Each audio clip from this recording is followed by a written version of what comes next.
perceptions were completely accurate. Clarity and distortion. The study found no significant difference in the recalled clarity or distortion of visual perceptions regardless of the individual's characteristics or the nature of the near-death episode. Selective focus. Experiencers often focused on crisis details to the exclusion of extraneous environment details, particularly if they perceived themselves to be positioned near the ceiling. Verification receptivity. The vast majority of respondents, approximate 92%, were highly receptive to having their out-of-body observations verified by researchers or medical staff. Duration estimation. Contrary to some earlier studies suggesting time is always distorted during NDEs, Holden found that the majority of respondents could estimate the passage of earthly time during their experience. Drug involvement. There was a slight trend, p less than 0.10, where those with no pharmacological involvement recalled their experiences differently than those under general anesthetic, though this was not statistically definitive. A later 2009 review identified over 100 cases where experiencers described precise physical details that should have been inaccessible through normal sensory channels. Furthermore, I would like to point out that there is lack of funding into this area of research. This is done deliberately as the controllers do not want minds opening up to the possibility that there are other dimensional realities beyond this one. And what would be the implications of this? Insufficient funding stifles research as it allows the manipulators to control the outcome of any research that is published, thus controlling the minds of the public. If that doesn't work, then they will out the experts such as Richard Dawkins and Susan Blackmore to believe in the godless, no designer universe religion. Skeptics will rush to point to the AWARE study where not a single out-of-body experiencer successfully identified one of these hidden images.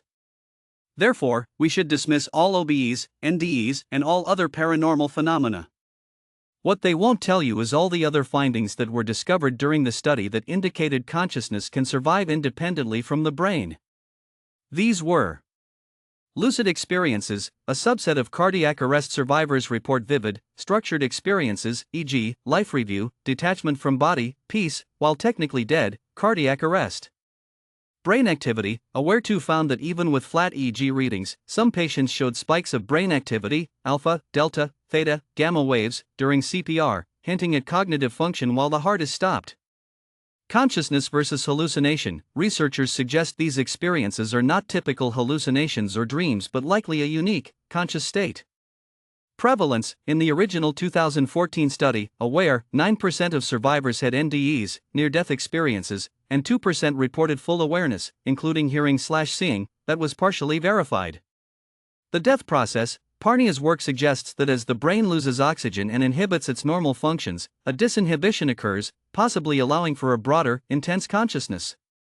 Once again, the evidence points towards the direction that consciousness can exist independently from the brain, therefore life continues after death.